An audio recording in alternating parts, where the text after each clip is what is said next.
Namo tassa bhagavato arahato samma sambuddhassa. Namo tassa bhagavato arahato samma sambuddhassa. Namo tassa bhagavato arahato samma sambuddhassa. Buddhang dhammang sanghang namasami. So the theme for this week, for the Sunday afternoon talk, is what became of Māra. So probably for some of you, the figure of Māra is these mats at the front are quite accessible; they can be used.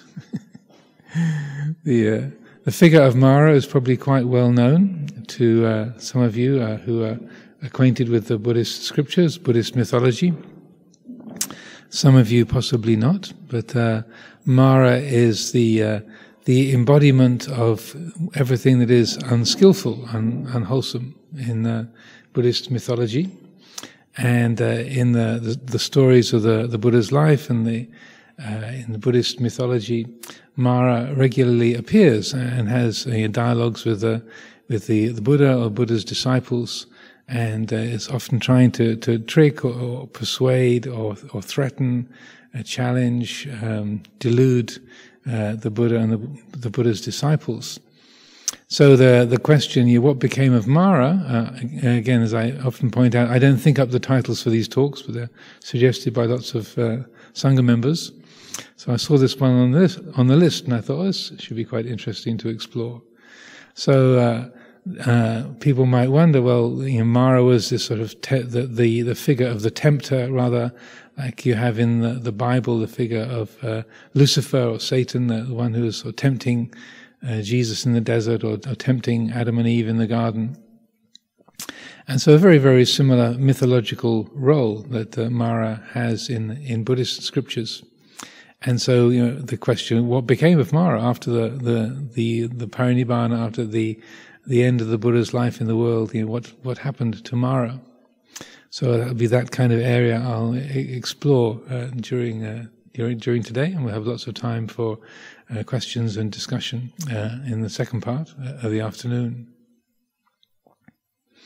Māra appears very regularly, quite often in the scriptures, and from the early time of the Buddha's enlightenment, just before the Buddha's enlightenment, and also during the Buddha's lifetime, and also right at the end of the Buddha's life, just before the parinibbana. And so one of the most famous or well-known stories of Māra is where you have the soon-to-be enlightened Buddha sitting underneath the Bodhi tree, and has made the resolution, the Bodhisattva has made the resolution to realize full and complete enlightenment. And then Māra shows up with his armies, a huge army of various different types of beings to challenge the almost soon-to-be awakened Buddha, to try and put him off his efforts and to interrupt. And so in that kind of version, in that what is the familiar story, you have the army of Māra is represented by demons, first of all trying to threaten and intimidate the Buddha, and then you have the daughters of Māra coming along to try and tempt him with desire of various kinds. And then the third wave is that of responsibility.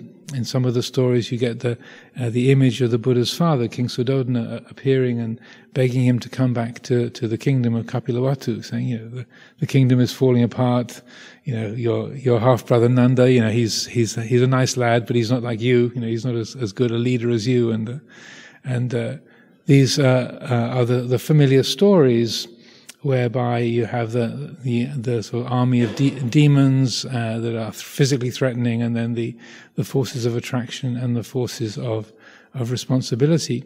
What I thought I would share with you this afternoon is, even though you have that represented in quite sort of a physical form in the terms of that imagery, you don't find that actual story in the Pali Canon. And Māra is more represented in psychological terms in the original sort of versions or stories, as well at the time of the Enlightenment, as well as appearing in person. So I thought I would share with you this. This is a translation of Venerable Nyanamoli from his wonderful book, The Life of the Buddha. The language is a little bit antiquated. He translated this in the 1950s, so it's a bit sort of old-fashioned English, so don't be too surprised if you don't understand all the words. Even if English is your first language, probably some of it will slip by thinking, what does that mean? So this is a verse from the Sutta Nipata, from Buddha describing his efforts towards enlightenment just before enlightenment had been achieved.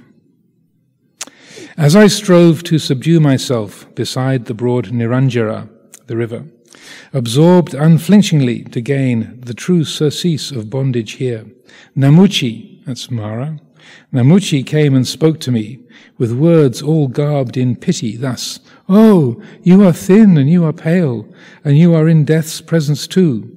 1,000 parts are pledged to death, but life still holds one part of you. Live, sir! Life is the better way. You can gain merit if you live.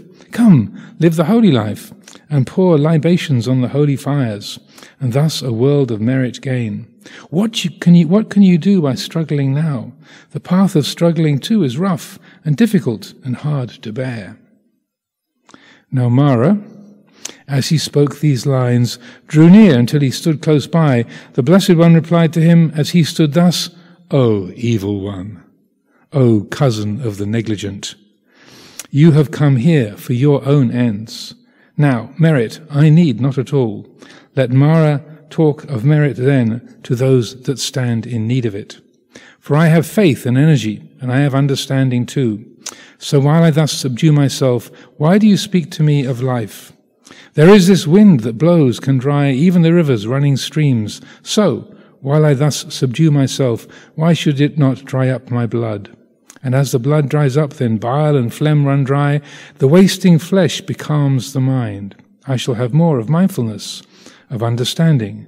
I shall have greater concentration. For living thus, I come to know the limits to which feeling goes. My mind looks not to sense desires. You see a being's purity. Your first squadron," so this is where the Buddha is describing the armies of Māra that later appear as kind of actual armies, and he's talking about the psychological aspects of Māra's armies or the threat. "Your first squadron is sense desires. Your second is called boredom. Then hunger and thirst compose the third. And craving is the fourth in rank. The fifth is sloth and acidity, while cowardice lines up as sixth. Uncertainty is seventh. The eighth is malice, paired with obstinacy. Gain, honor, and renown, besides an ill-won notoriety, self-praise and denigrating others. These are your squadrons, Namuchi. These are the Black One's fighting squadrons. None but the brave will conquer them to gain bliss by the victory. I fly the ribbon that denies retreat. Shame on life here, I say. Better to die in battle now than to choose to live on in defeat. There are ascetics and divines that have surrendered here, and they are seen no more. They do not know the paths the pilgrim travels by. So, seeing Māra's squadrons now, arrayed all round with elephants, I sally forth to fight that I may not be driven from my post. Your serried squadrons, which the world with all its gods cannot defeat, I shall now break with understanding, as with a stone a raw clay pot." So, dramatic language, some of which I hope you can understand. But it's interesting in that how it sort of moves between both the psychological side, saying obstinacy and cowardice and laziness. And such like kind of psychological obstacles or things that were challenging, and then also talking about these as an army, as a battle, and so it slips between the mythological forms and the psychological and moves back and forth between that. So talking about Māra and what's become of Māra what did become of Māra, then it's helpful to understand that Māra appears both in this sort of mythological form as an actual entity, a malign deity, a kind of divine being that wishes harm and destruction, and also just the aspects of our own mind, that the figure of Māra is meaningful and is good to understand in both those respects: the force of delusion in our own mind, and a malicious or an ill-wishing entity outside. And it moves back in the scriptures, and also, I would say, within the stories, and it's good to understand both of those elements have their value and their meaning, their usefulness to us in understanding our life and learning how to work with those qualities. So along with that encounter with Māra just before the Buddha's enlightenment, when he was still a bodhisattva, then there's other occasions when Māra came along to try and trick or delude the Buddha after the Buddha's enlightenment. There was one time when the Buddha was sitting in the Himalayas, meditating, and the thought arose in his mind, I wonder if you could govern a country in a wholesome way. I wonder if you could actually be a political leader in accordance with Dhamma. And then Māra appears and says, oh yes, of course you could.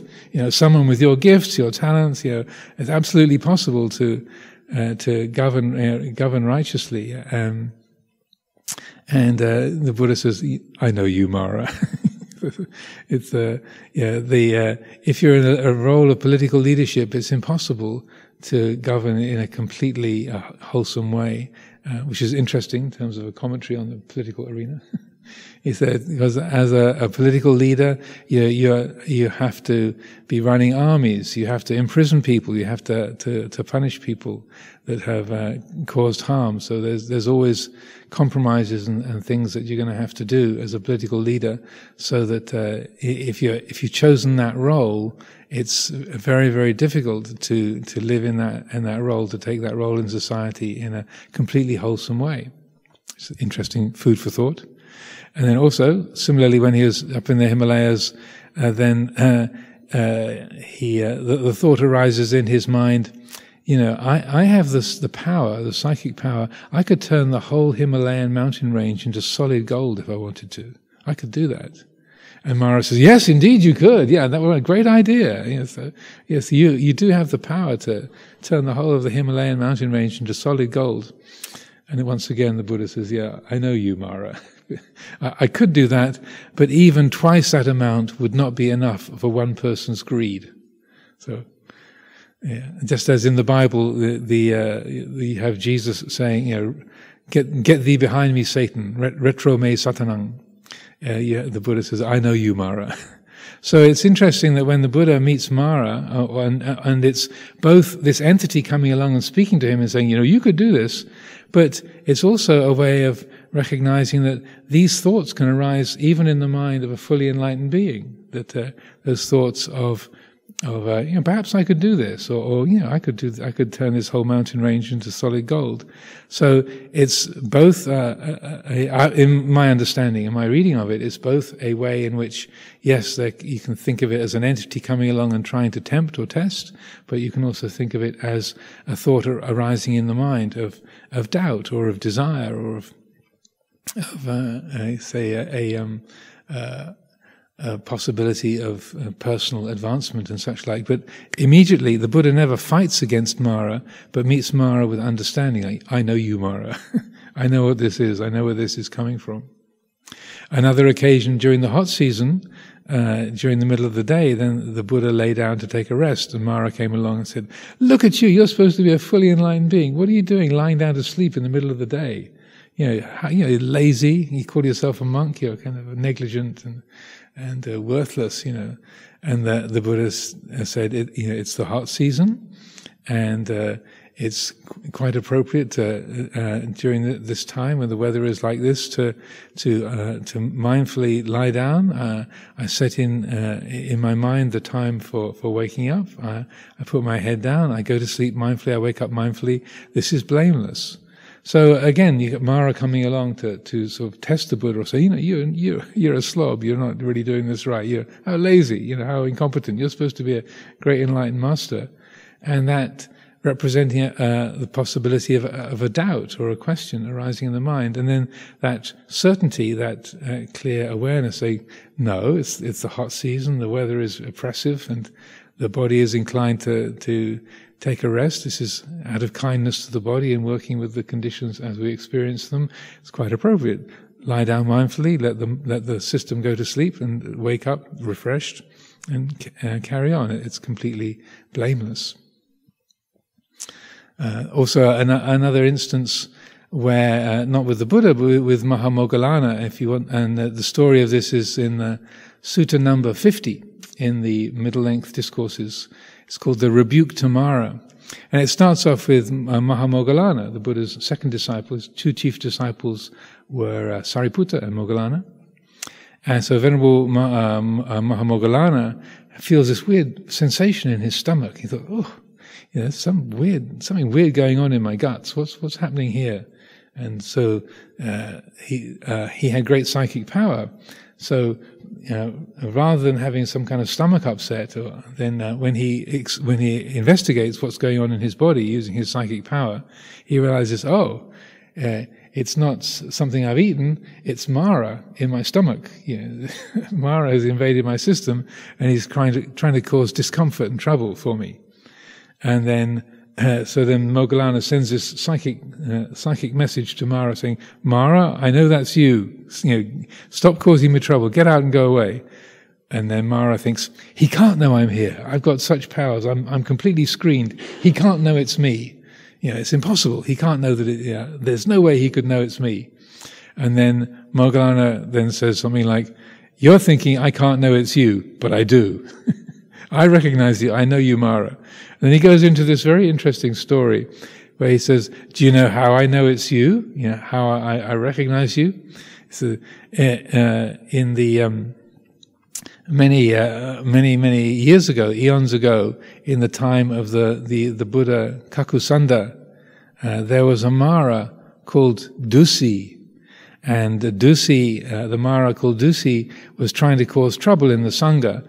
And so when they were the Buddha Kakusanda and the Sangha were walking on alms round, the Māra entered into the mind of a local boy and caused the boy to pick up a stone and throw it, and it hit the head of the Buddha's chief disciple, wounding him. And then the Buddha Kakusanda stopped and turned round and said, Dusi Māra, you know no moderation. And he was recognized, and then apparently, according to the story, the ground, Māra had to leave the little shepherd boy and was swallowed up into the ground, and his life came to an end. And he was swallowed up into the hell realms for a long time. And so then Moggallana said to Māra, you know how I know that story? And he said, because I was that Māra Dusi. That was me. And you know how that's connected with you? That Māra Dusi had a sister called Kali. Kali had a son, which is you. So I was your uncle. So I know you, Māra. Don't think I don't know you. So a little kind of family dynamic going on there. But so it's a very interesting story in many ways. Firstly, that Māra coming along and causing a physical problem that is considered possible, but also that the Buddha's second disciple, an arahant, a totally enlightened being, a few lifetimes ago, was the embodiment of evil in the universe.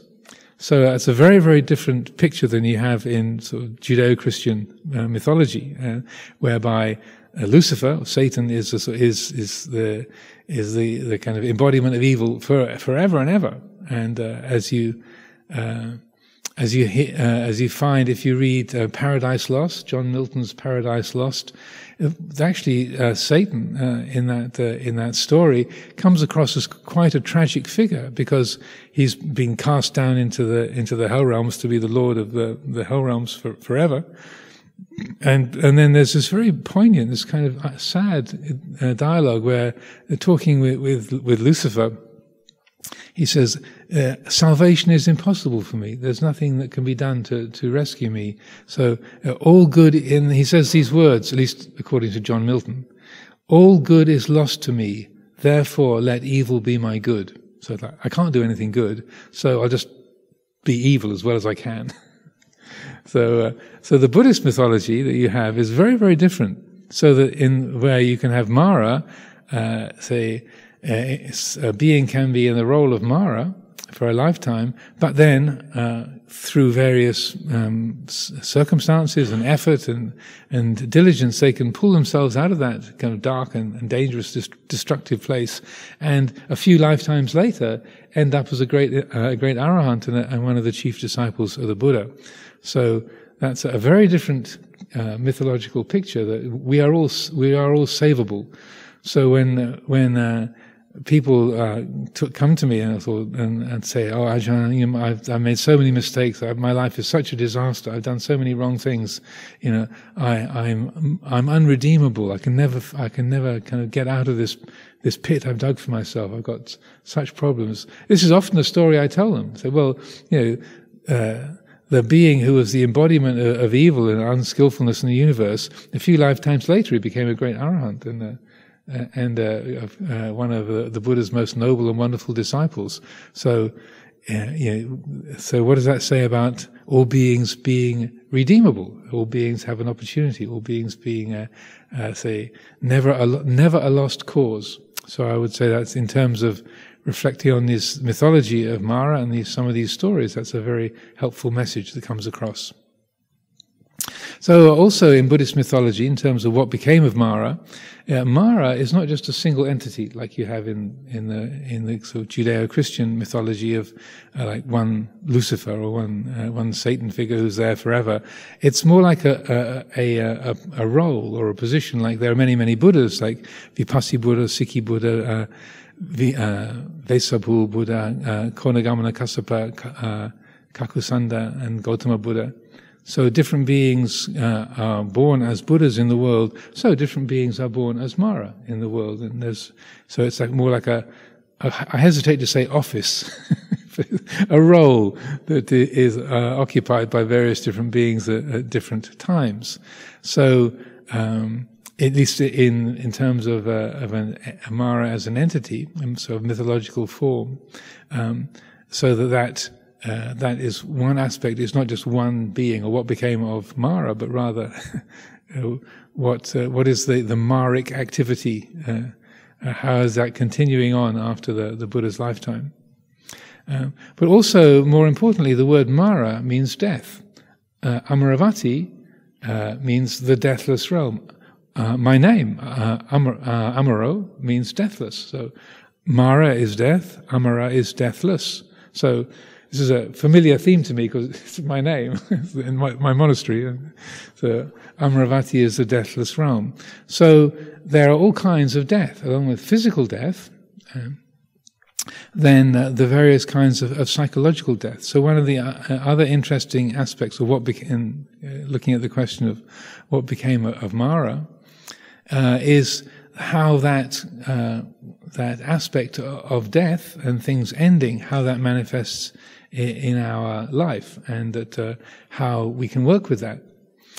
So another aspect of the Buddhist mythology is, rather than being one Māra, they also talk about 5 Māras, and each of those 5 Māras is associated with one of the 5 khandhas.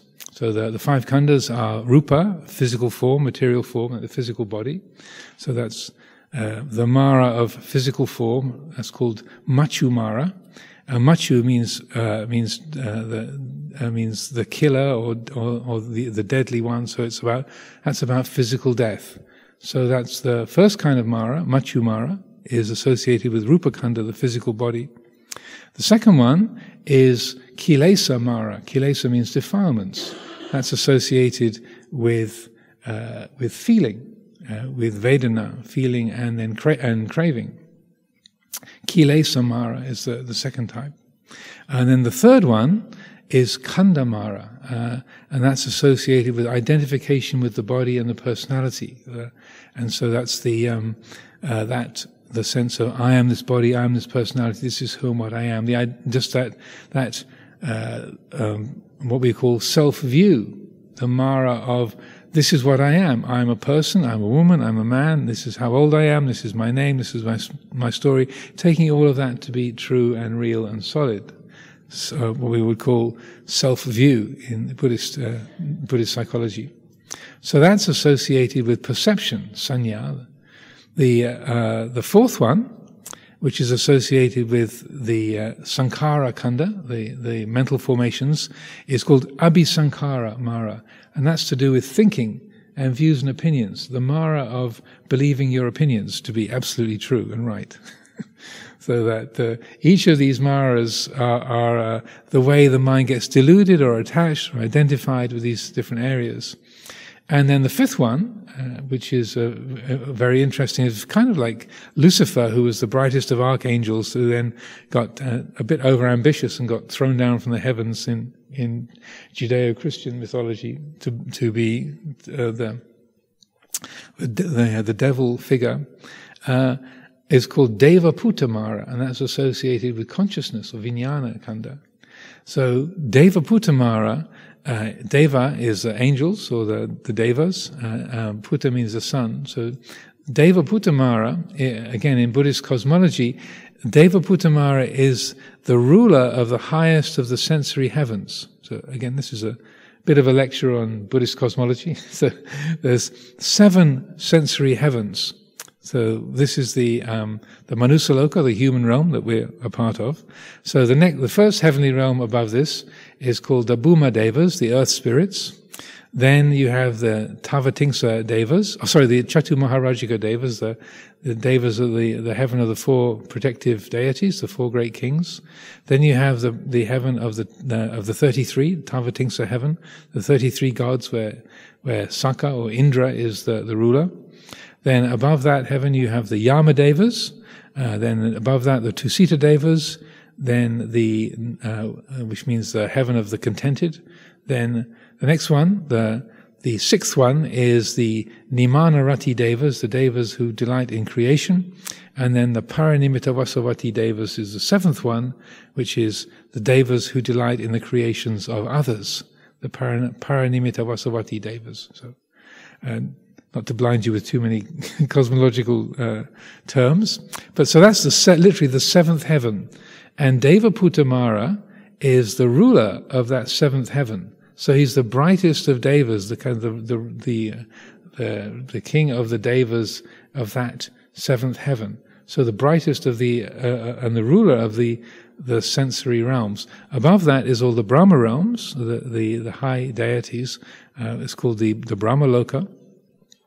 But this Devaputa Māra is the ruler or the head, the kind of guardian of the sensory heavens. So very bright, very impressive, very radiant and powerful, but is also malignant. So this is to do with the mind's attachment to brightness and goodness, and attachment to virtue, to say powers of meditation, to understanding how even when the mind can be so very, very bright, very clear, very awake, it can still be deluded.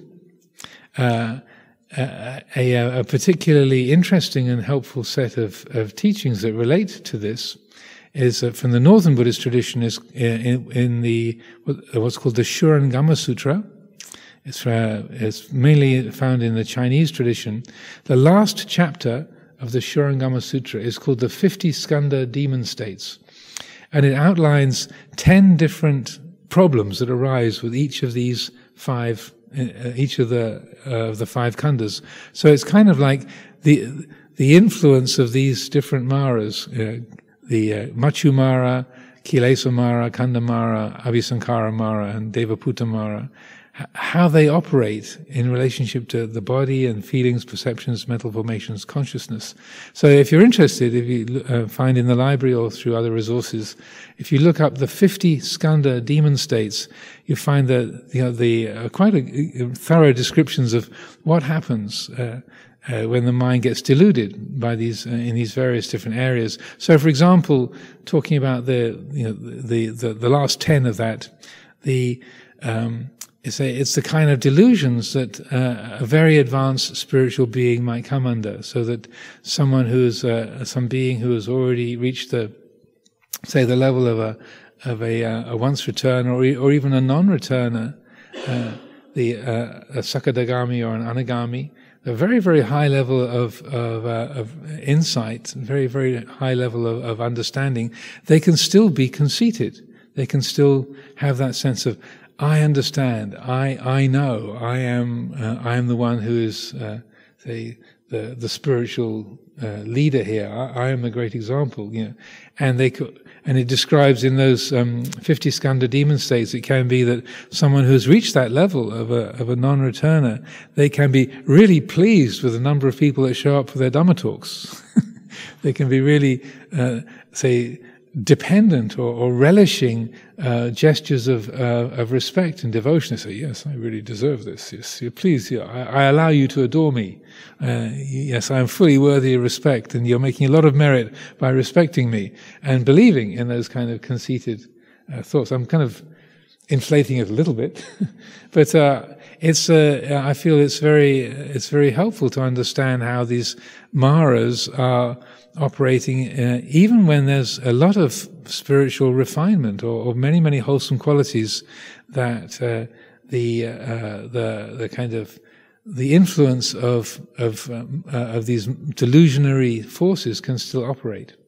And so Māra, as I said, it means death, and so it's where with each of these areas, like attachment to the physical body and fear of physical death, or it can be attachment to sense pleasure, sense desire, identification with the body and personality, so that when you might not have very many strong defilements that are very obvious, but when you get praised, then or when you do something that succeeds, you take that as an absolute good. It's like, yes. I got promoted, or yes, I passed the exam, yes, I won the prize, yes, and when you fail, you get criticized. Oh no, I got unfriended. I got, I failed. I got fired. My project got rejected. That's an ego death. And so this is Māra as manifesting in our attachments to ordinary everyday practicalities.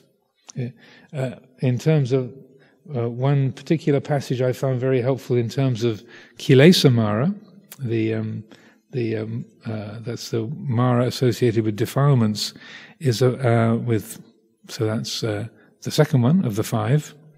This is a passage from the Samyutta Nikaya, the Connected Discourses about the 6 senses, where the Buddha says, "There are forms, monks, cognizable to the eye, agreeable, pleasing, charming, endearing, fostering desire, enticing. If a monk relishes them, welcomes them, and remains fastened to them, he is said to be a monk fettered by forms cognizable to the eye. He has gone over to Māra's camp, he has come under Māra's power. The evil one can do with him as he will." And so too with hearing, smelling, tasting, touching, and thinking. So that always struck me as a very powerful passage, and also again how within the Buddhist expression of things, you've got both sort of psychological qualities and the mythological qualities sort of interchangeable. That you've gone over to Māra's camp, come under Māra's power. The evil one can do with him as he will. Also, the Buddha, if people often don't recognize that the Buddha was a soldier before he was a monk. He was a warrior noble, a kshatriya, And so he uses a lot of military language. So he's like, you've gone over from this army to that army. You've left the kind of the Dhamma army. You've gone over to Māra's army. You've gone over to Māra's camp. Like you've crossed the no man's land, and you've entered the other. You've betrayed or you've lost your connection with your own group, and you've gone over to Māra's camp. So that mixture of mythology and psychological qualities, I feel it's really helpful to understand that. And for many of us, particularly living in the West, now with COVID being very much a part of society, and also the war in Ukraine, then physical death is a little bit closer to us, maybe. But it's interesting that for many people, many people living in the West, that physical death is something that sort of seems very vague or remote, and doesn't really worry people too much, or we don't really think too much about it'll happen one day, my life will come to an end, so just no big thing. But ego death is something that we really want to avoid, being criticized, failing, something that we do, saying something and being regarded as an idiot or as a fool, or being rejected by our friends. Even saying those words, I'm saying them, you can feel like, ooh, the kind of something is sort of recoiling from that. And a statistic or a psychological study I like to quote that's very significant in this regard is that Harvard University Psychology Department did a study. It's more than 20 years ago now, I think. They did a very widespread study of what people were afraid of. They created a questionnaire, and it was 6,000 or 7,000 people that they asked about, what are you afraid of? And they came up with a top 10 list of things that people were afraid of. And so sort of number 10 on the list was sort of being physically attacked and robbed. And number 8 on the list was having your home invaded by robbers and being beaten up and being physically injured and having your things stolen. So number 6 on the list was having a loved one close to you dying of a horrible disease. So number 4 on the list was being killed yourself, and an experience of being murdered. Number 3 on the list was your country being invaded, and your people, your social group being wiped out or drastically harmed in a war. Number 2 on the list was nuclear warfare and destruction of life on Earth. And you know what number 1 was? Fear of public speaking. So, and that's kind of amazing. I've often quoted that. So, fear of public speaking was more terrifying, that was more intense and more unwished for as an experience than nuclear war and the destruction of life on Earth. That's an amazing statistic. That me dying on stage is worse than destruction of life on Earth. So that, I think it was a particular group of people, I guess, that they were interviewing. So it wouldn't be the same all over the planet, but in that 6,000 or 7,000 people that were interviewed for that survey, that's a powerful message. Ego death is more terrifying than physical death and of the living system all around us.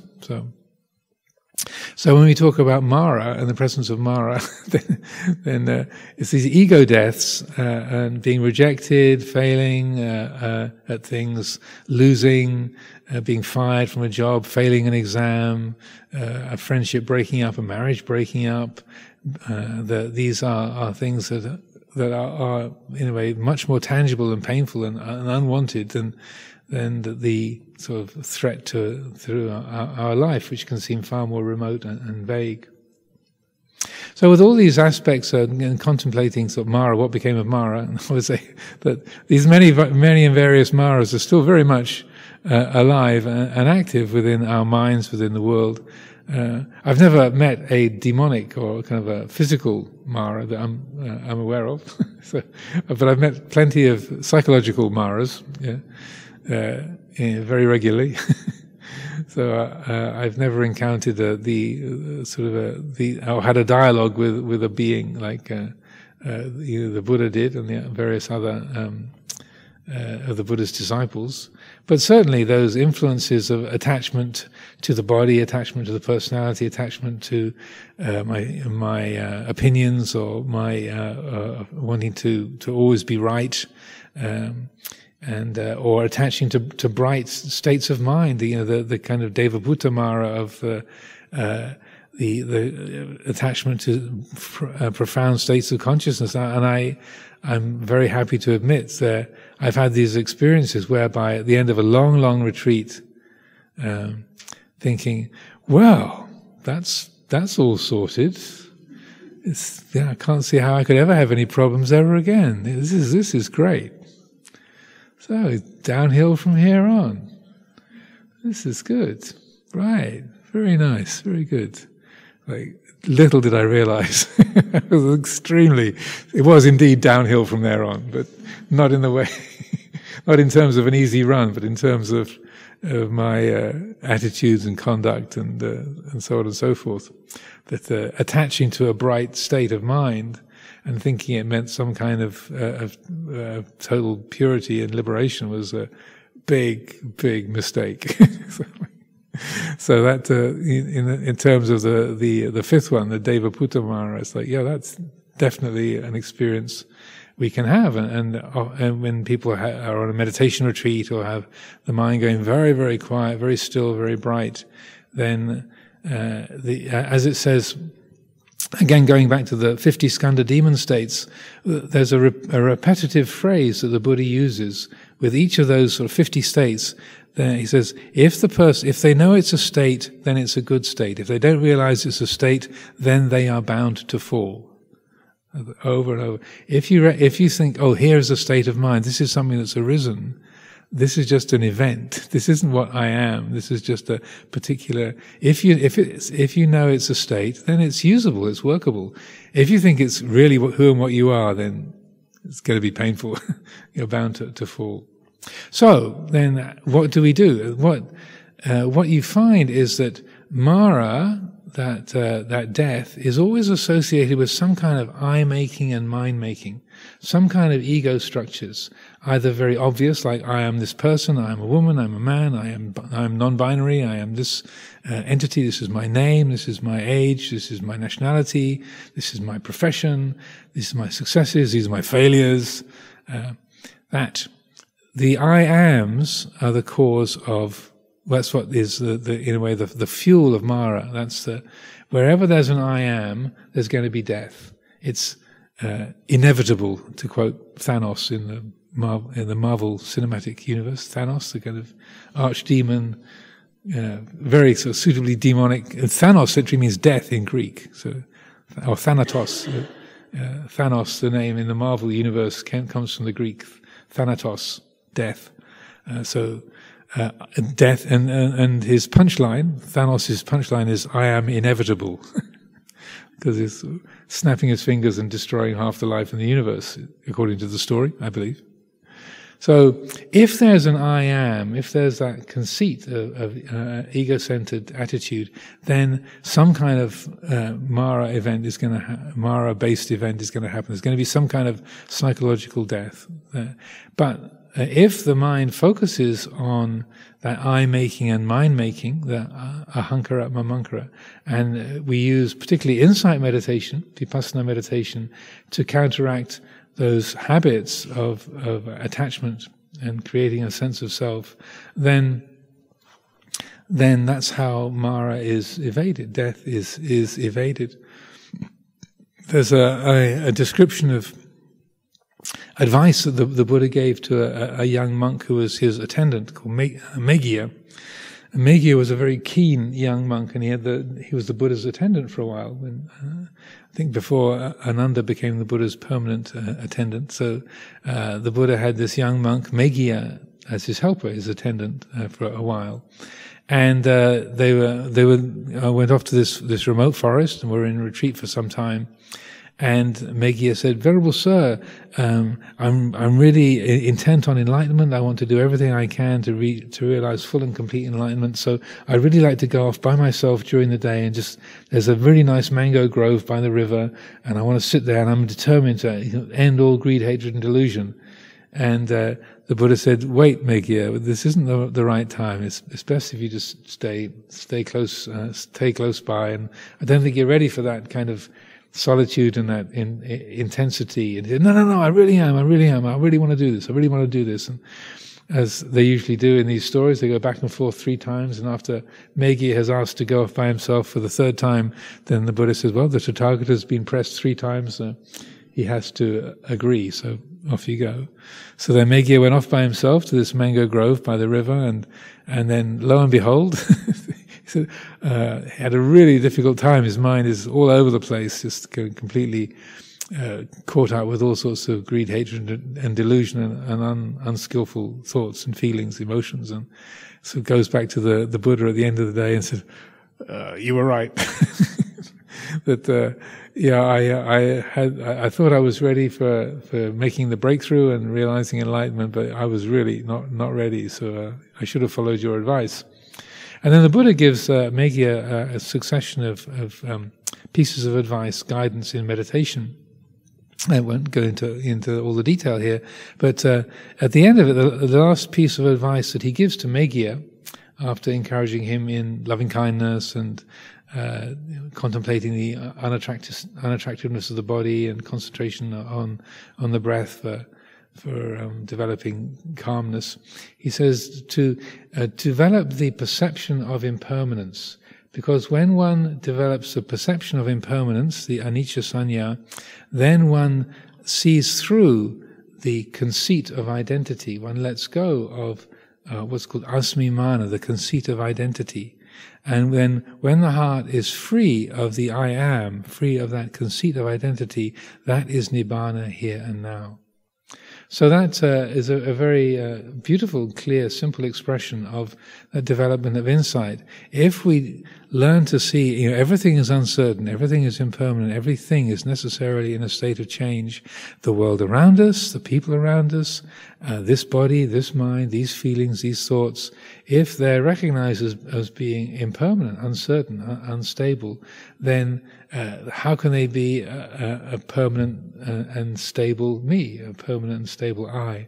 So the Buddha highlights how if that perception of impermanence is genuinely developed, that feeds the insight into not self, into anatta, and then that the ripening or the fulfillment of that insight into not self, the heart is free of that conceit of I am. It doesn't mean you kind of just sort of disappear into a puff of smoke or a rainbow or just kind of evaporate, but the body is still here. The feelings and seeing, hearing, smelling, tasting, touching is still here, but the mind is not creating that false sense of identity. And he says that when the heart is free of the conceit, I am, that is nibbana here and now. The great peace, the great quality of freedom and ease comes with letting go of self-view and conceit in this way. In another dialogue that he has with a young Brahmin student called Mogaraja, holds kind of a group of Brahmin students came to the Buddha one day, and this is in the Sutta Nipata, and this is listed. Mogaraja asked the Buddha, "How can one evade the king of death? How can you escape from Māra's rule? How can the king of death, in Thai they say Pratmachurat, the machu is the killer, or the Māra, the deadly one. How can the king of death be avoided? How can we escape from the influence of the king of death?" And then the Buddha said, if you see everything as empty, if you see the emptiness of all things, sunyata, then the king of death will not find you. So, what we see, what we hear, what we smell, what we taste, what we touch, if we recognize the intrinsic empty quality of that, it's seeing, but it's that's a mental impression. Feeling, we can say, sense of touch, say, well, this microphone stand is really here. My hand is really here. You can feel the contact between the two because of the nerves in my fingertips.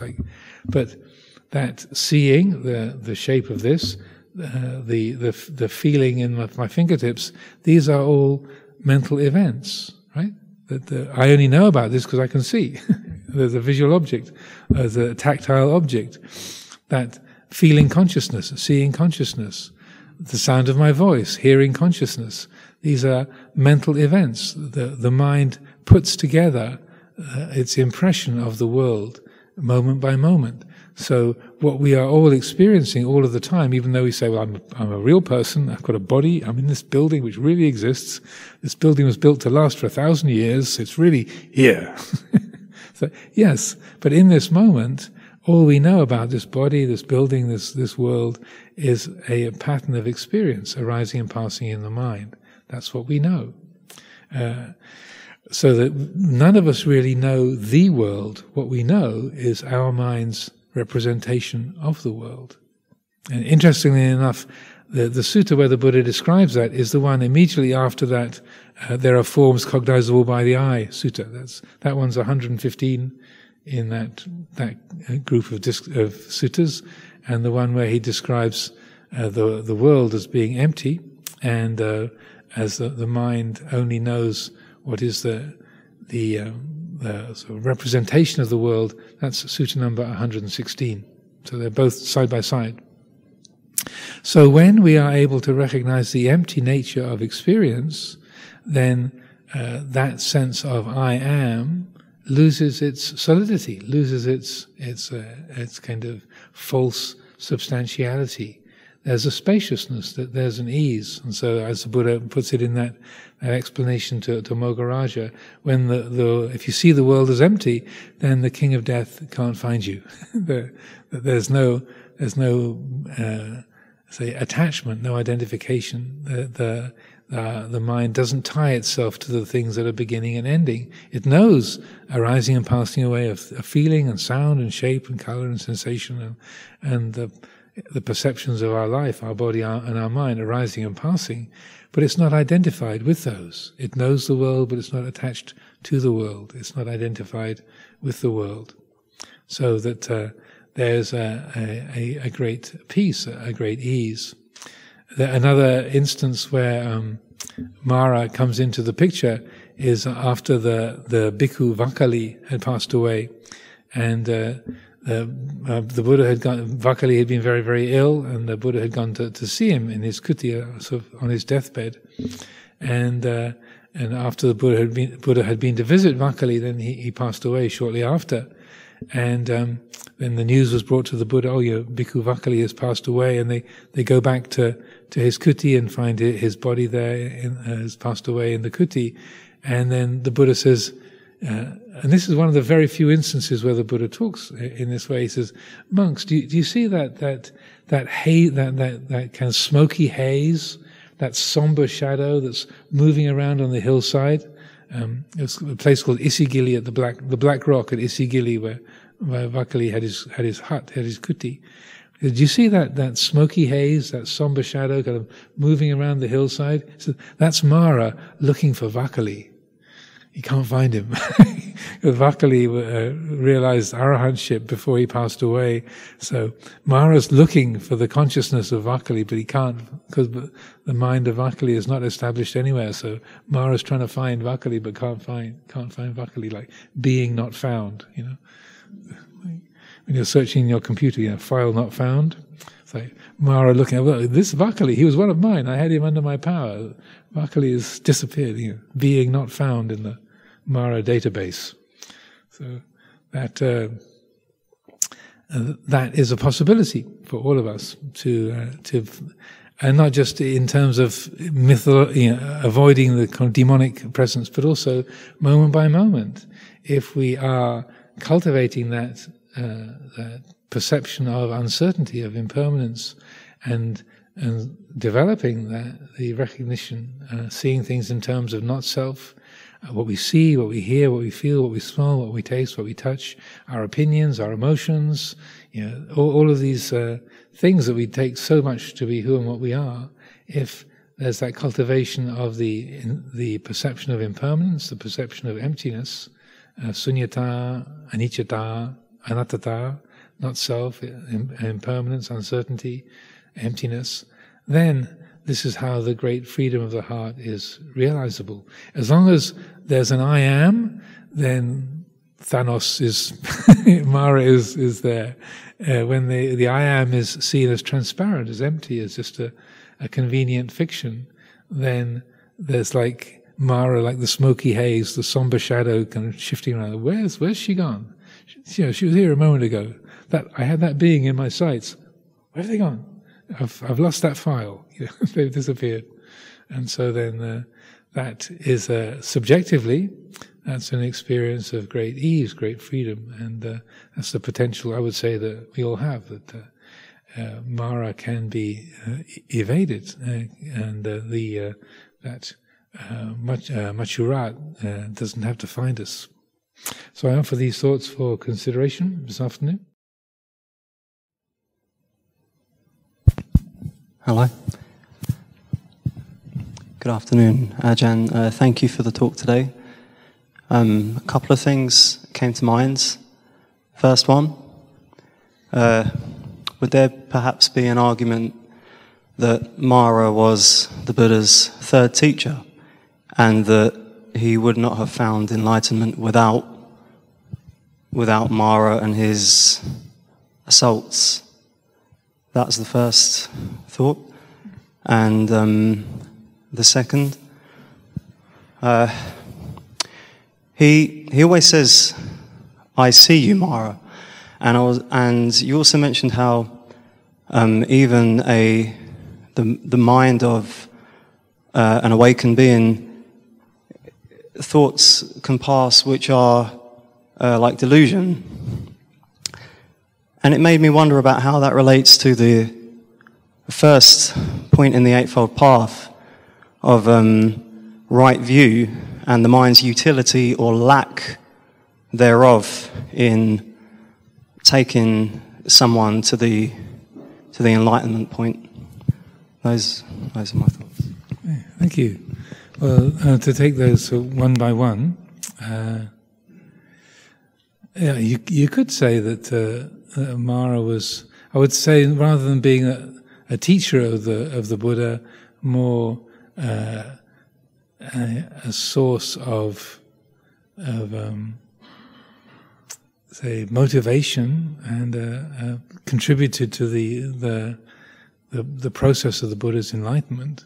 As a natural part of that, being able to acknowledge those forces of delusion and being ready to meet them, and as it said in that the poetic expression of before the Buddha's enlightenment, I will now defeat this tenfold army of Māra with understanding, and so that was that all these different the different say squadrons of Māra's army of sloth and cowardice, or of pride and so on and so forth, that it was being ready to recognize those, to know what they are, and to meet them, and to say receive those, and to know that what's going to disempower these or conquer those qualities is understanding or clear knowing what these qualities are. And so that in a way, sometimes they talk about the battle with Māra, but the Buddha was not fighting. That's how Māra was defeated, by the Buddha not contending or not making Māra an enemy or a problem, but rather, I know what this is. So that in a way, that's source of wisdom, and the fact that these stories come down to us, it is a source of wisdom, a source of insight to us today, that these stories exist. And so the fact that temptation arose, that you could turn the whole Himalayas into solid gold, or you could consider trying to govern a country by a completely dharmic leadership method.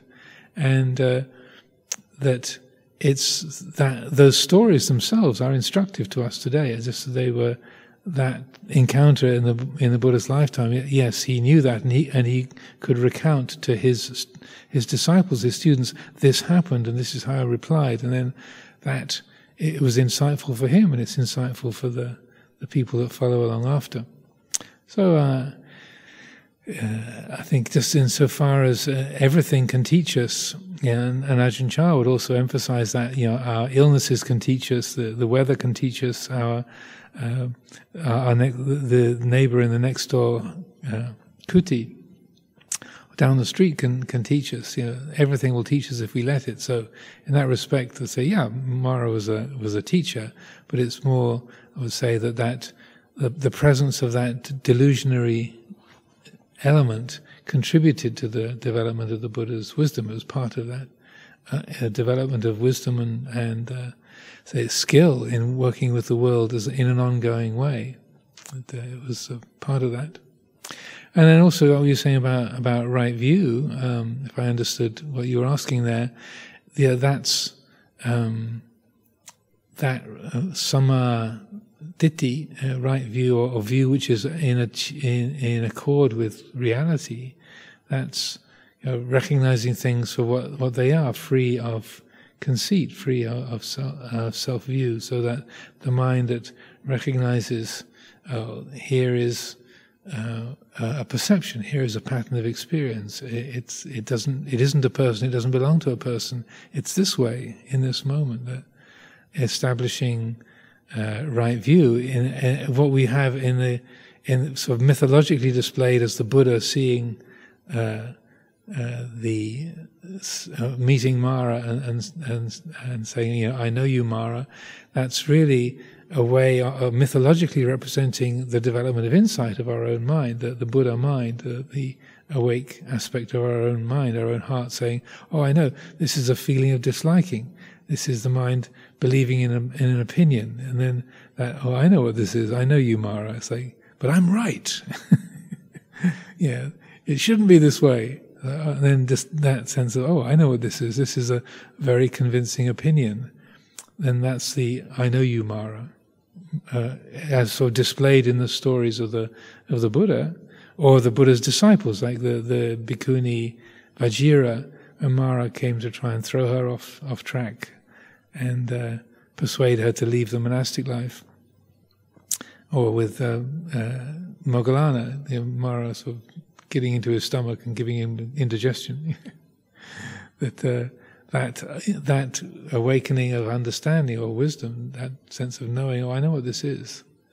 The mind is not deluded. So it's I would say that those encounters with Māra are very much representing how even within the mind of an enlightened being, those impulses towards greed or aversion or delusion or doubt, they can arise, but they have no place to land. It's like Lumpur Dun, one of the disciples of Ajahn Mun, when somebody asked him when he was very old and he's had a reputation of being an arahant, they say, Lumpur, do you ever experience anger? And he said, oh yes. It arrives, but I don't receive it. Me, damai ao. It's like a parcel is delivered and say, no, wrong address, return to sender. It's like it arrives, but there's no place for it to land. There's no traction there. And Lumpur Cha would say similar things. When a palm reader saw his hand once and said, wow, Lumpur, you have a lot of anger. He said, yes, but I don't use it. So, any other questions, please? Yes, if you could use the microphone, that would be helpful.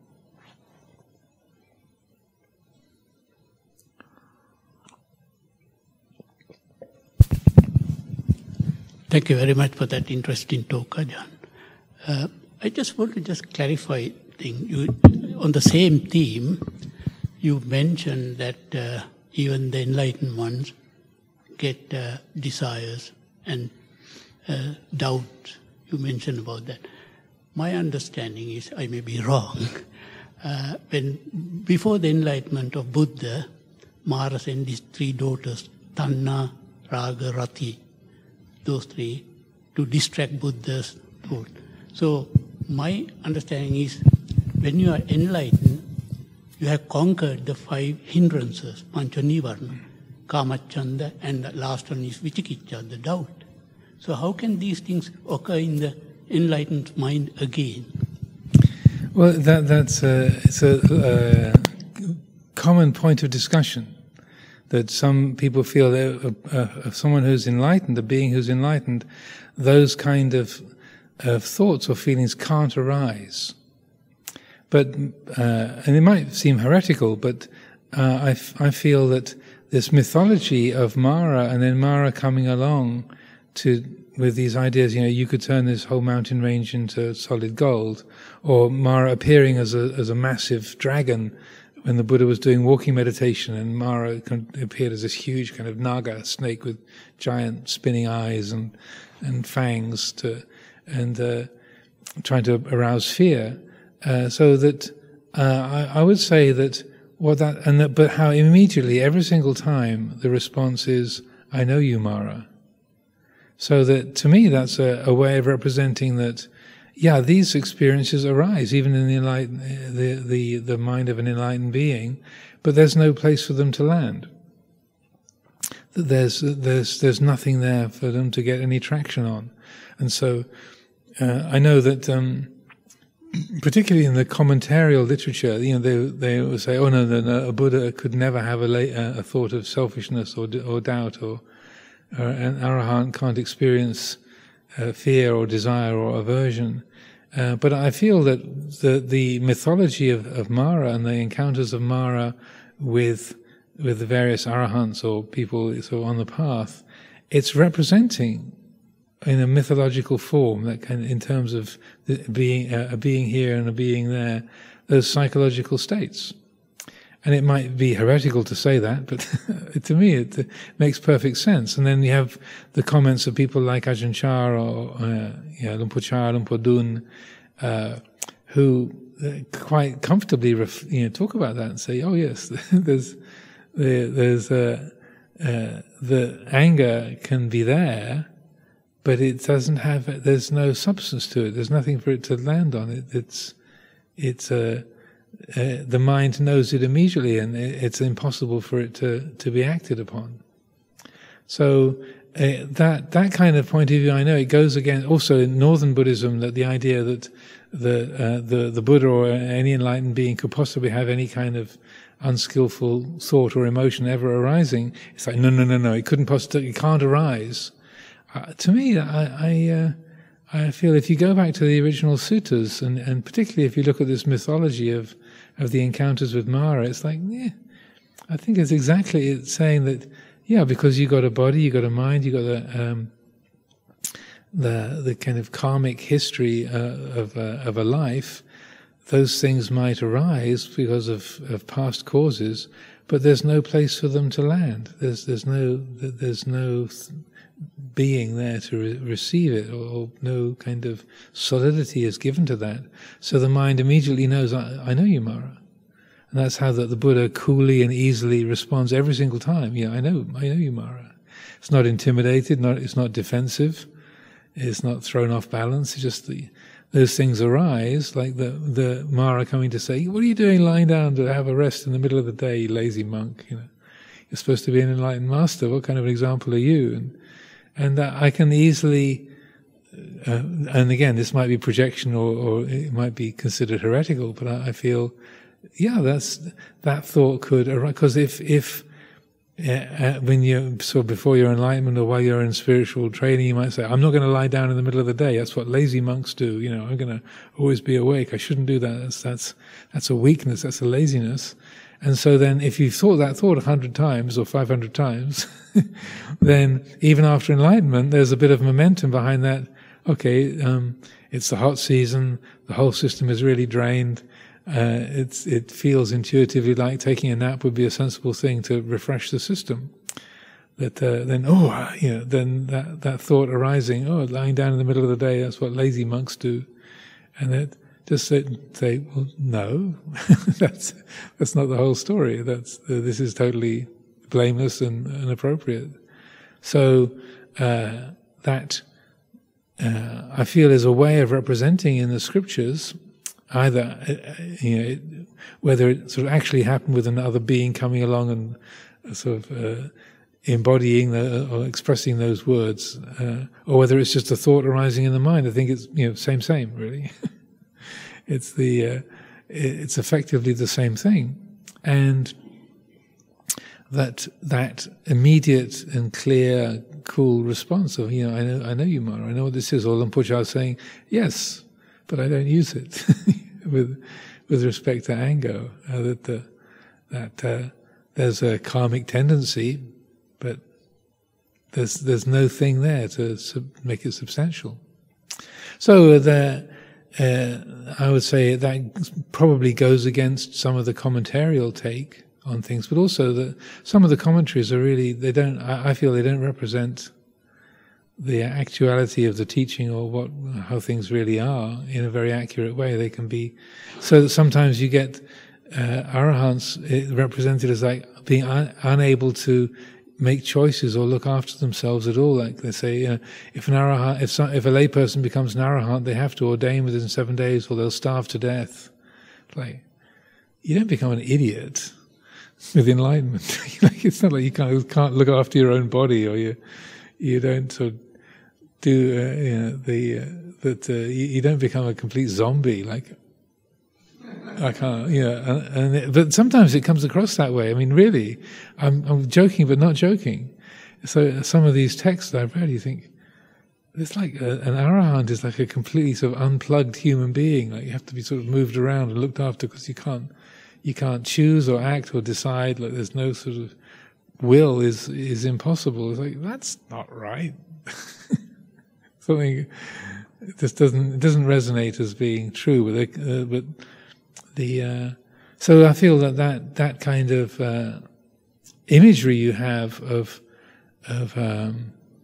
Māra coming along and then testing the Buddha right up to the end of the Buddha's years, just before the parinibbana, as when the Buddha had decided, okay, now it's time to relinquish the life force and this life is coming to an end, and Māra said, "Oh yes, absolutely, right. You can just let the whole thing go right now." And the Buddha said, "I know you, Māra, that yes, my life is coming to an end, but it won't end completely until I've taken leave of the community and visited the various different branches and said, given teachings in various different corners. That's when my life, this life will come to an end and the parinibbana will be realized." So Māra kind of, and didn't give up, but but it also can represent the Buddha thinking, oh well, okay, yes, it's time to relinquish the life force, but it will be appropriate to go and see all the different groups and let the different communities take leave, and then it'll be time to go.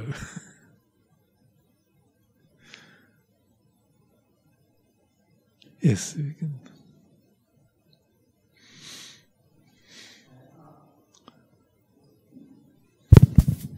Hi, Ajahn, it's Jonathan. Good to see you in person.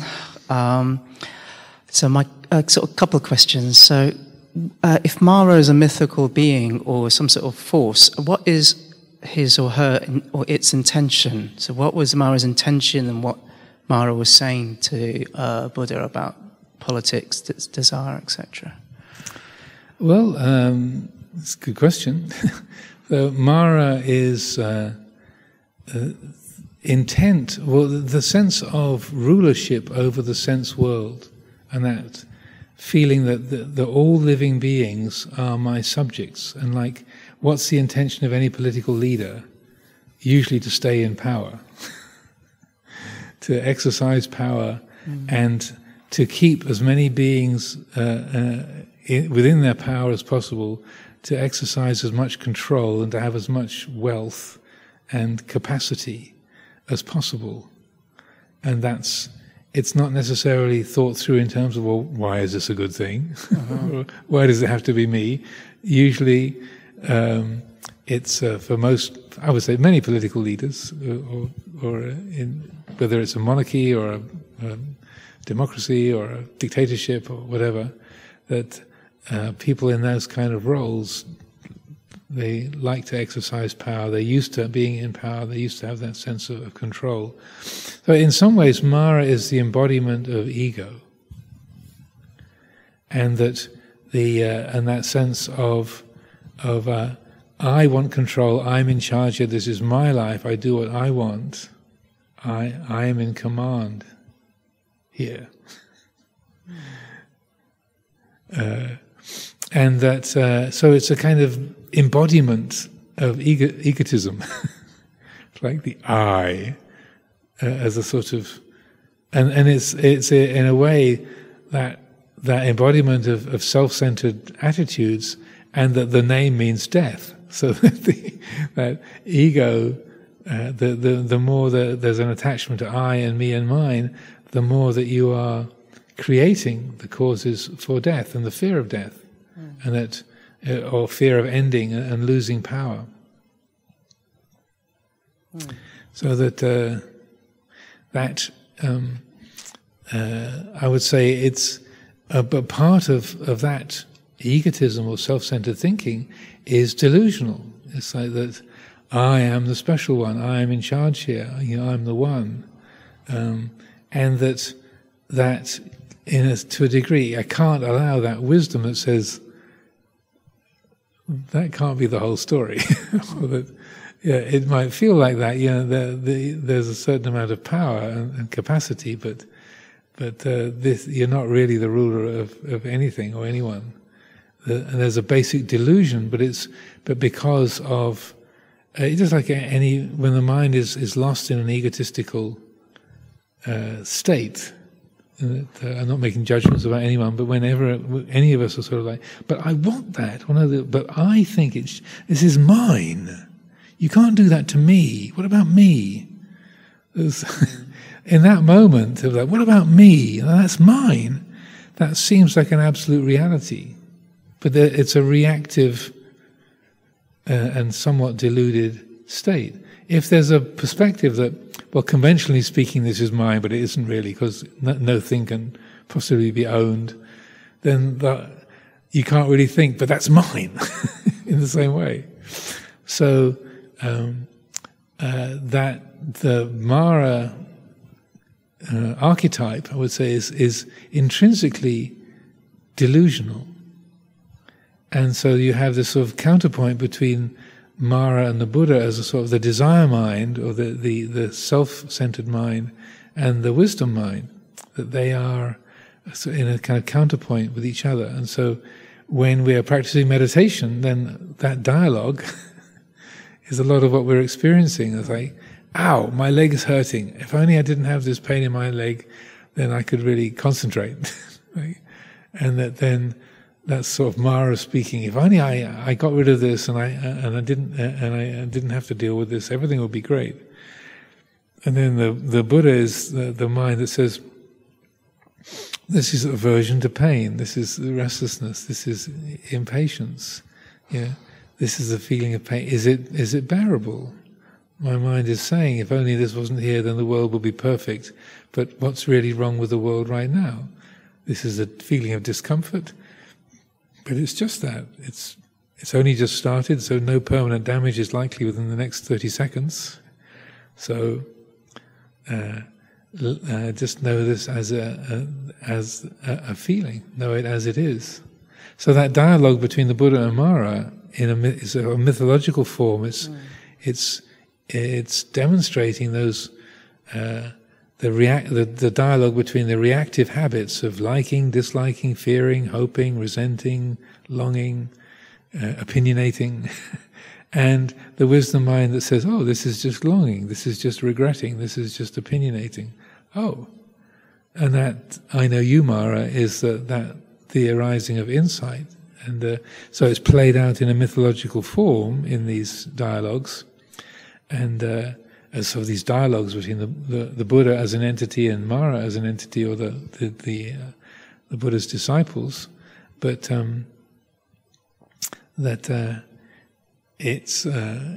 that's the purpose of insight meditation, is of strengthening the Buddha's voice, the voice of wisdom.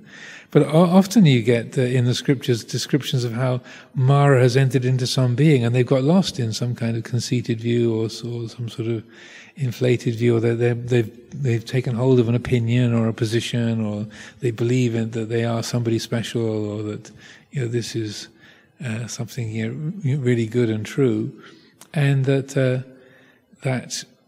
then when the Buddha comes along, or the enlightened disciple of the Buddha comes along, they recognize, I know what's going on here. That's Māra's come into the mind of this person, and they're swept up by that delusion, that they are overcome by that delusional state.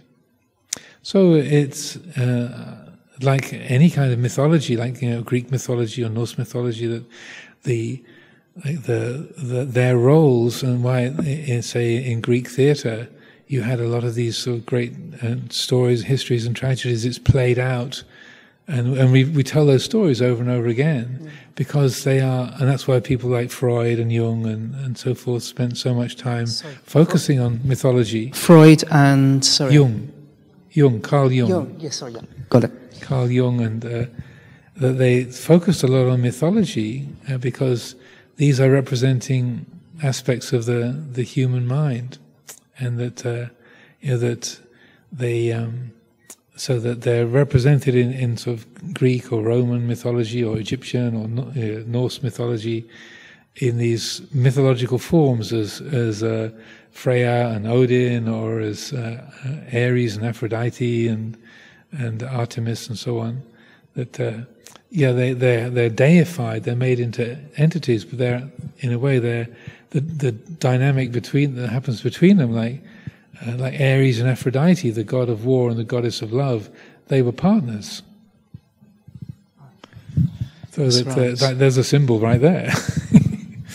And so that it's a way of representing these psychological qualities, so that people like Freud and Jung and many other sort of modern day sort of psychoanalysts or psychiatrists and therapists and so on use mythology, or like James Joyce's book Ulysses. It's about an everyday, a very ordinary everyday life of a advertising salesman in Dublin in the early 20th century. A day in the life of Leopold Bloom. Sort of the journey of Ulysses around the Mediterranean, trying to get home after the Trojan War. So there's ways that these sort of deified forms are representing psychological processes, and how these stories get told or the plays get repeated to keep demonstrating this is how the mind works. This is what happens when desire is frustrated, or when we act upon anger, or when jealousy is the dominant force. This is what comes about. So it's displayed in the lives and stories, or the myths of these sort of divine or sort of semi-divine beings. But it's talking about what jealousy feels like with you, or what acting on anger feels like with you, or what how love and hate kind of are mysteriously close to each other within us. And so that I feel this the dialoguing between the Buddha and Māra is in a very similar way, like you have in the Greek myths or the Egyptian or Roman or Norse myths and fairy tales of Europe, that they're spelling out these psychological processes that we're all a part of. And that's why we keep telling these stories, That's why the myths stay alive, and these archetypes are still meaningful, because it's like, oh yes, that's how it is. So Ajahn, if Māra is the voice in a layperson that would suggest someone commits crimes, violence, maybe is Māra behind this psychological states, like perhaps like depression, and is Māra the voice that's almost like suicidal voices as well? Is that the same concept, or are these different things, or is that just different times today? I would say it's all related. I would say those particular activities are sort of the armies of Māra, like those 10, the 10 squadrons. They're all kind of Māra's the commander-in-chief, if you like. That the I principle, the kind of the that's the kind of core energy of it, and then it works its way out in sloth or depression or agitation or aggression or fear or cowardice or pride or that whole list that appeared in that sutta. And finally, how would we teach our children about Māra? Does Buddha have any tips on parenting, teaching children how to deal with their Māra? And is it Hiriotapa, how to refrain from doing things? Is there any literature? Depends on the parent and depends on the child.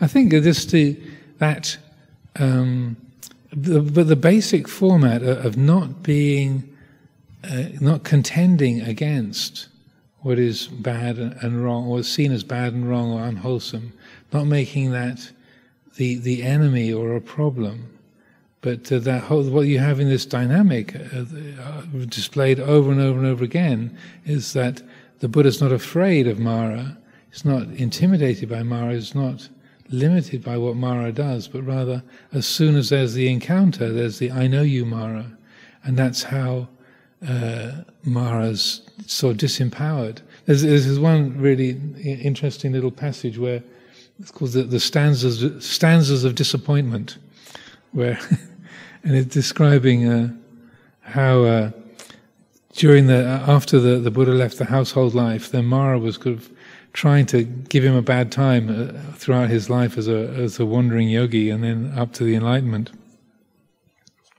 And then it says, this is from the Samyutta Nikaya. Then Māra uttered these stanzas of disappointment in the Blessed One's presence. So this is after the Buddha's enlightenment. It's Māra saying, "I tried really hard to trick you and to fool you, but it's just damn, I couldn't manage it." So these are called the stanzas of disappointment. Step by step, for 7 years, I've followed the Blessed One. The fully enlightened one, possessed of mindfulness, gave me no chance. A crow there was that walked around a stone that seemed to be a lump of fat. Shall I find something soft in this? And is there something tasty here? He, finding nothing tasty there, made off. And we, from Gautama, depart in disappointment too, like the crow that tried the stone. And full of sorrow, he let his vina, his lute, slip from under his arm, and then the unhappy demon vanished. Now when Māra, the evil one, had spoken these stanzas of disappointment in the Blessed One's presence, he left that place and sat down cross-legged on the ground, not far from the Blessed One, silent, dismayed, his shoulders drooping and poking the ground with a stick. Oh, damn! Tried so hard. So it's a very sort of graphic description of Māra. Silent, dismayed, shoulders drooping, head down, glum and with nothing to say, scraping the ground with a stick. Wow. So you feel quite sort of like feeling sorry for Satan in the Paradise Lost, but like Māra, oh, he tried so hard. Didn't get like the crow trying to find something tasty in a rock. Like no matter how much you poke it or which angle you approach it from, it's a rock on every side. Afraid my so maybe time for one more question. If there's any other questions, yes. One last one. Hello, Ajahn. Thank you very much for the enlightening talk.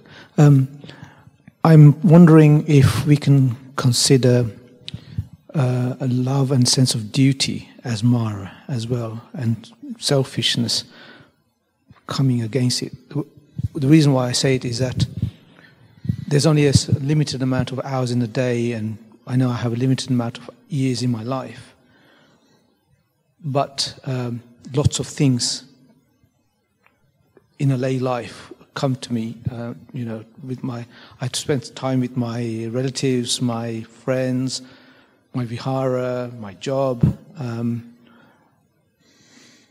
and that's taking me away from the path that the Buddha might have shown. So do I need to use my selfishness to quell that Māra of love and duty? That was in some representations of the Enlightenment. Some of them just have the two armies of Māra, or the forces of threat and danger. You have the demonic army, and then the daughters of Māra as a force of attraction. In some of the stories, the third one is responsibility. And the image of his father, King Suddhodana, with tears running down his face, appeared in front of the Bodhisattva. And King Suddhodana sort of begging him to come back and take over the kingdom, saying, "Oh, please, son, you're such a bright light. Everyone respects you. Everyone loves you. Your half brother Nanda, he's a good lad, but he's not up to you. And I respect the fact you want to do this spiritual thing, but the kingdom is falling apart, and just no pressure. Not trying to emotionally blackmail you, but it is all falling apart without you being there. So if you did decide to come back and take over, that would be really, really appreciated. And no pressure, not trying to force you." And then the Buddha responds, "I know you, Māra." And so that it's that's the third one. The third test is in a way more challenging than the first two. Fear and desire. Responsibility is more subtle.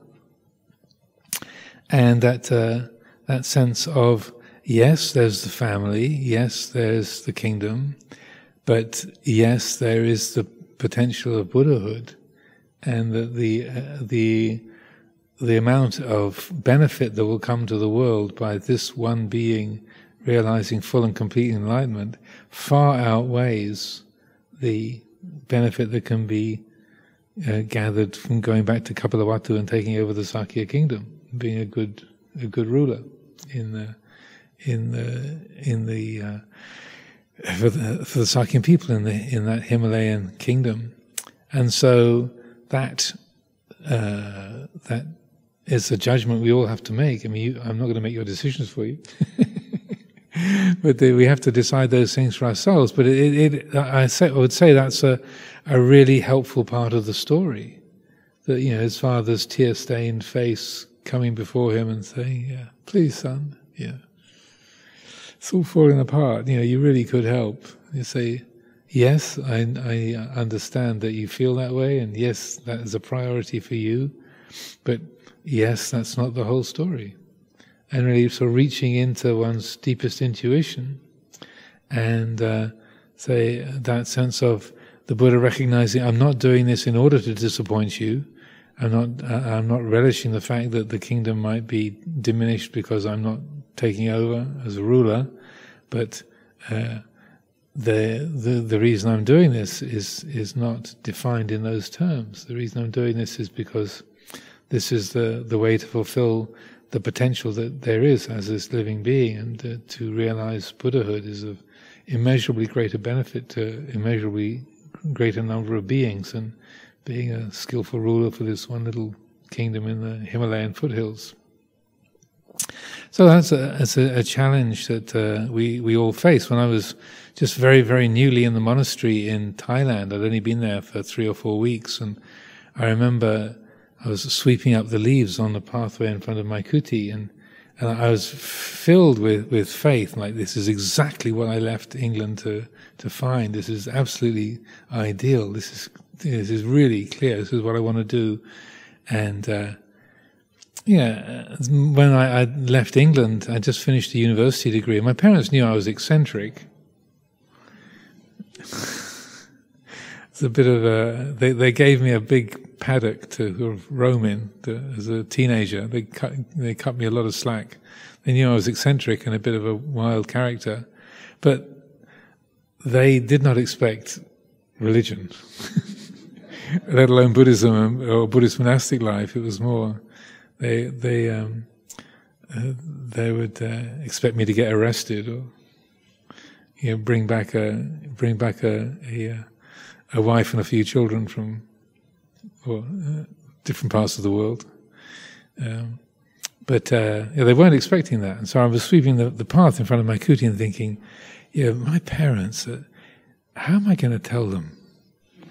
They're this really normal middle-class English country people, with really normal English middle-class values. There's no way they're ever going to be able to deal with this.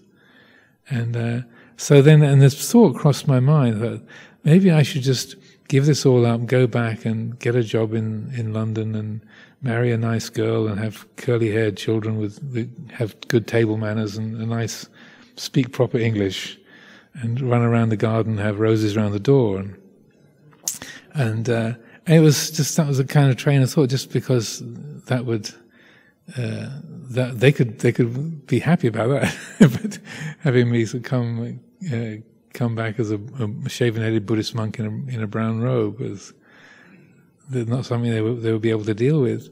And it really hit me just sort of in a flash right there that would be an unkindness to myself, and it would be an unkindness to them, and also anybody that I married or that I was a parent of, when I didn't really want to be there. I was just sort of doing it out of obligation.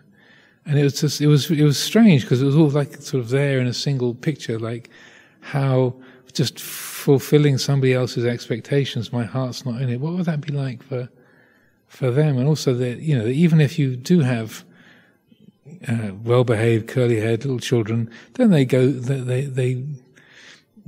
and do things that upset people, or they become drug addicts, or they get expelled from school for misbehaving, or there's always something that can go wrong, or they never quite get high enough marks, or or that they take off with someone who's the wrong age or wrong gender or wrong something, wrong color, that is somehow throws everything off. And it was like just in a finger snap. It was really clear that no matter how hard you try to meet other people's expectations, you can't possibly do that, because their expectations are always going to be changing and getting more and more.